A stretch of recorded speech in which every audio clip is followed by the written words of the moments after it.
Golu and Lalu in the demon's castle. One evening, Golu came skipping home from school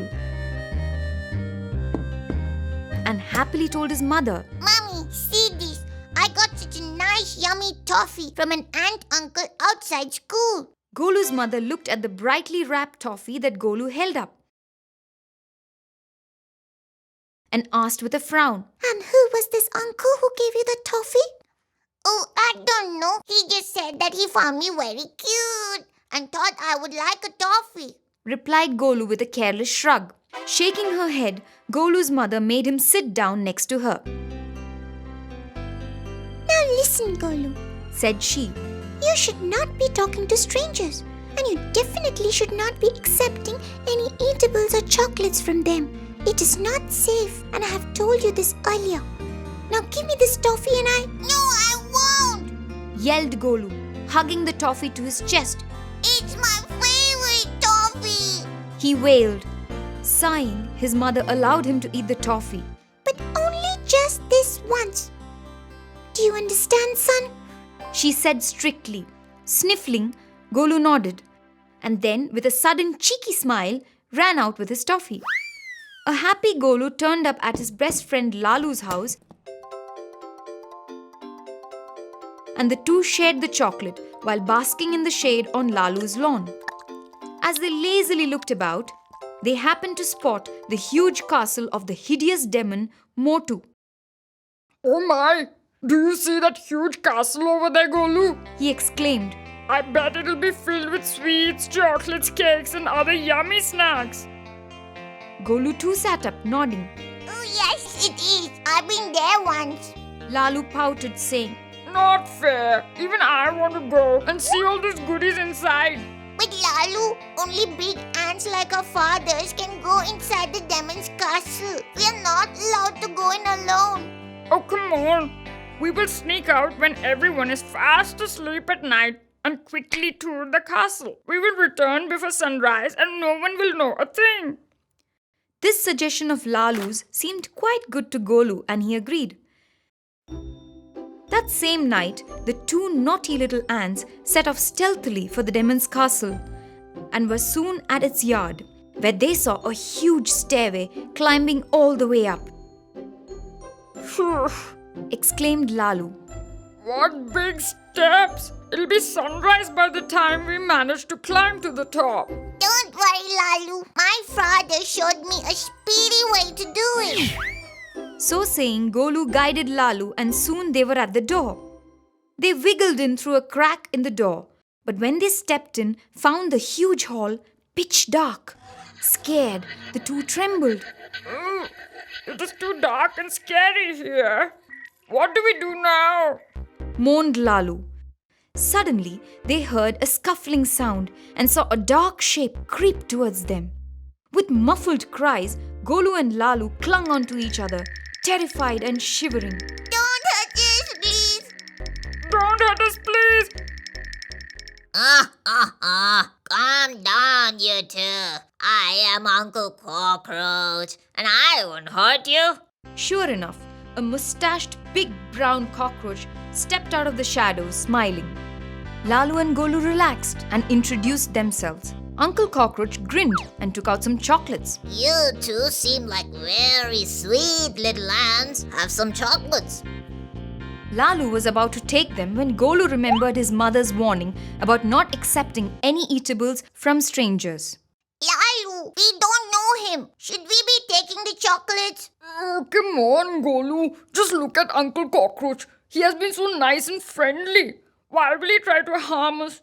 And these chocolates look too yummy. Golu hesitated, then nodded, agreeing. You're right. Cockroach Uncle doesn't look dangerous at all. And anyways, if I eat the chocolates right away, my mother won't even know. Thus, ignoring his mother's wise words, Golu ate the chocolates along with Lalu. If you do want more yummy treats like this, come with me. I have lots at my place.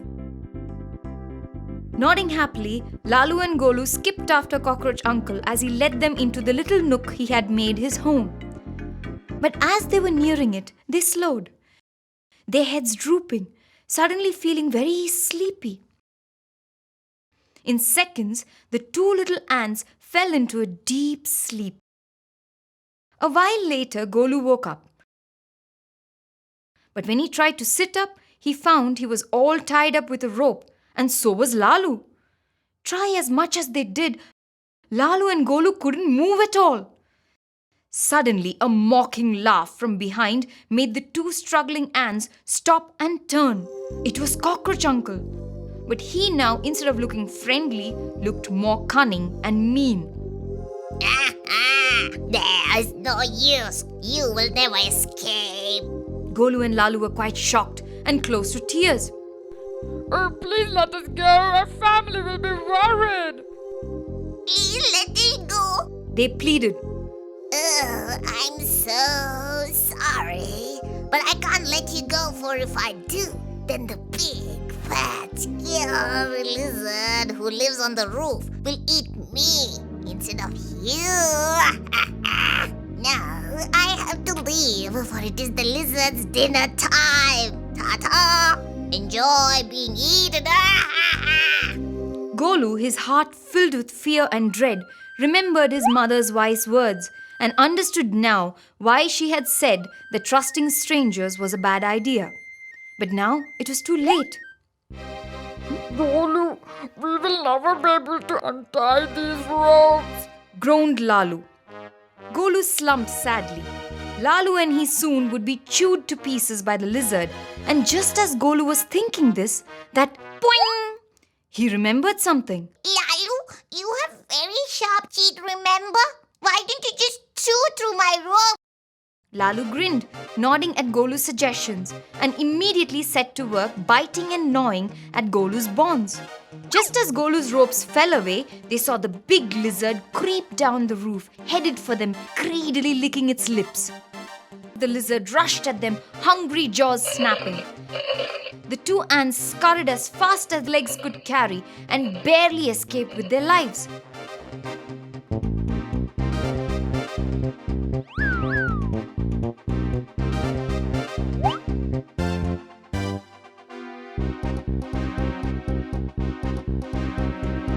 Panting, they rushed to their homes and climbed into their beds, promising to themselves that they would never, ever talk to strangers. Golu and Lalu in the rain. It was the rainy season, and the sky was overcast with dark thunderclouds. As a strong wind rocked the trees about his home, Golu looked out his window and thought, Wow, it seems as if the rain's coming down really hard. What great luck that Mom and Dad are not home. What fun it'll be to get wet and splash about in the rain as much as I want. He rushed out just as fat drops of rain started to splash about and knocked at his friend Lalu's home. But Lalu did not want to join Golu, for he did not know how to swim and was scared that he would drown. You know what, Golu? Said a nervous Lalu. You two shouldn't be outside in this kind of heavy rain. It could be dangerous. Bah, you're such a coward. Teased Golu. Fine, stay hidden in your house. As for me, I'm gonna have some great fun. Lalu hated being called a coward and wanted to show Golu that he was just as brave. Lalu sneaked out his house while his mother was not looking, and both the little ants ran as fast as they could from the anthill towards the open ground beyond. Thunder rolled loud and lightning lit up the gloomy sky bright as the rain started pouring down hard. Woohoo! Woohoo! Shouted the delighted Lalu and Golu as they danced and splashed in the fresh puddles formed. In all their fun and frolic, they did not notice for a while that the pitter-patter of rain had grown to a heavy downpour. But when some of the really heavy drops hit Lalu hard on his back and head, he realized it. Worried, he told Golu, I've played enough. Let's go back to the anthill. but Golu ignored him and splashed and squelched on and on about in the wet mud. chilly, soon hail the size of large ice cubes started to fall. The hail pelted Golu hard and he got a big, nasty, painful bump on his head. Lalu, dodging and hopping this way and that, trying not to get hit by the hail, was now annoyed with Golu. See, hadn't I told you that we should be going back home? Now we're... Okay, alright, Lalu. Said Golu, also dodging the icy hail. Stop sounding like my mom, okay? Let's go. Golu and Lalu started running, but it was too late. The heavy rain had turned all the mud on the ground into sticky, wet slush.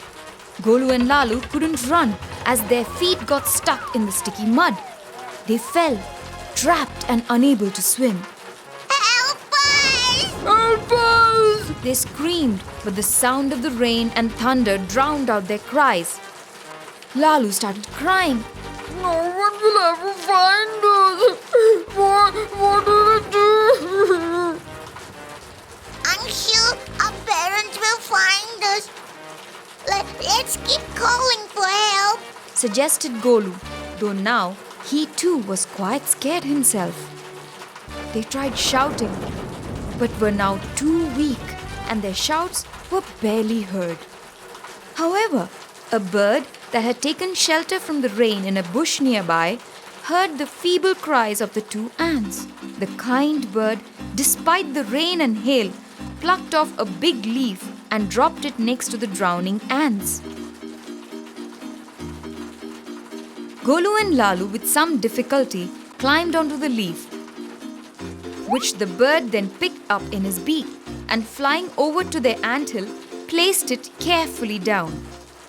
Relieved to be home, Golu and Lalu stepped off the leaf and thanked the bird for saving them. Smiling, the bird said, It is good to be brave. Not be afraid and enjoy doing thrilling things. But that doesn't mean you knowingly put yourselves in danger. That is not being brave, but being foolish. Realizing that he had not just put himself, but also his best friend in danger, Golu felt foolish and sorry. But he was forgiven by a now smiling Lalu and the kind bird.